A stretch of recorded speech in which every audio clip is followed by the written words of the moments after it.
With public approval falling and membership at a 70-year low, private unions are trying to bolster their image. The AFL-CIO is spending $1.5 million on a new ad campaign. Take a look. I know what work is. Work is what shakes us awake every morning and knocks us out every night.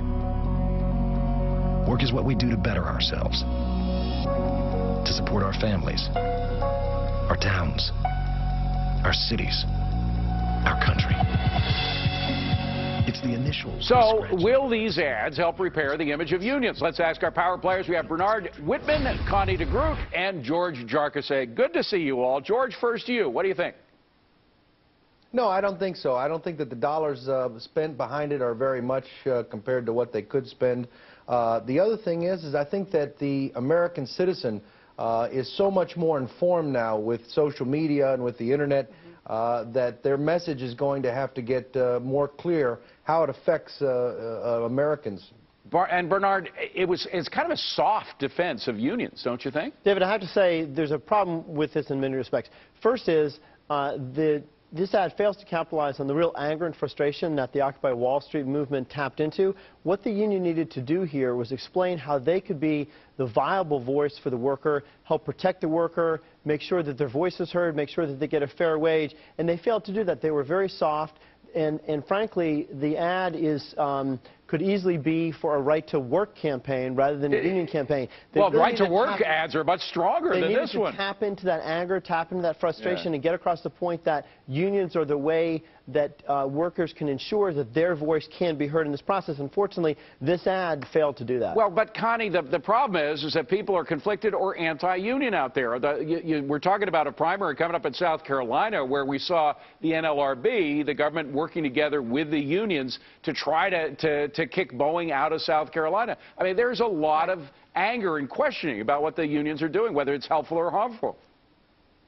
I think it's just really simple. It's the unions are in a lot of jobs. The workers are getting much more than in the private sector. I think the unions are the unions' worst enemy, because if they are not competitive with their price or what they're offering, then ultimately, one day, they're not going to exist. And look what's happened with the auto unions. So yeah. I think they need to get real, and they need to look at the global market, and they need to make their workers better if they're going to, cost more and more competitive. That's really what they want to do if they want to protect workers and workers' rights. All right, and George, the anger out there and the frustration that the Tea Party certainly tapped into, I mean, people say in the media and so forth that the Occupy Wall Street tapped into the same. I see that as such a diffused movement. I don't see that as having any center that has any pull anymore. Do you?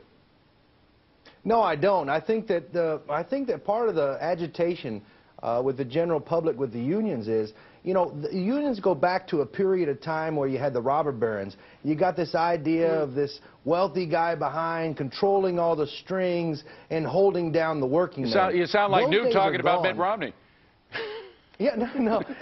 Those days are gone. The companies that have unions, employees, are owned by shareholders, and those shareholders might get a 3%, 4%, 5% dividend. And so I think that the unions have to appeal to joining forces with the companies and fighting what's hurt the companies, which is over-government regulation, and make the companies more competitive on a worldwide scale. Guys, because my stomach is growling so loudly that I think my microphone is picking up the sounds, I have to go to this next segment before we go. We want to switch gears to this question. If you want a burger and fries but don't want to leave home, would you be willing to pay extra for them? Burger King may have the answer, testing home delivery at 4 restaurants in the D.C. area.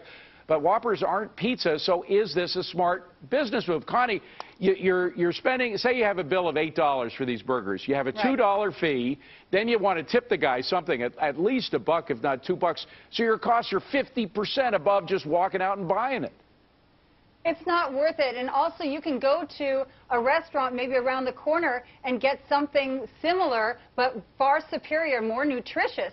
So I think the whole thing behind fast food is people got it on the go, or a lot of people that can't afford much at that, $3 to get a meal. Okay, that makes sense, but $10, $12, then you start to compete with other businesses. So I don't think it's going to work. George, are you buying it? Are you buying the takeout of Burger King? You know, I might buy it in areas like New York where where your customers concentrated. The problem that Burger King has when you compare it to Domino's is Domino's operates on about a 28% margin, where Burger King operates on about a 13% margin. Right. So if you've got bigger orders, if you've got a lot of smaller orders, that $2 fee could really add up. But if it's in bigger orders, they're not going to catch up. I think from a business perspective, it absolutely could make sense because we have become such a instant gratification culture. We get everything delivered. You can get books delivered immediately, same day.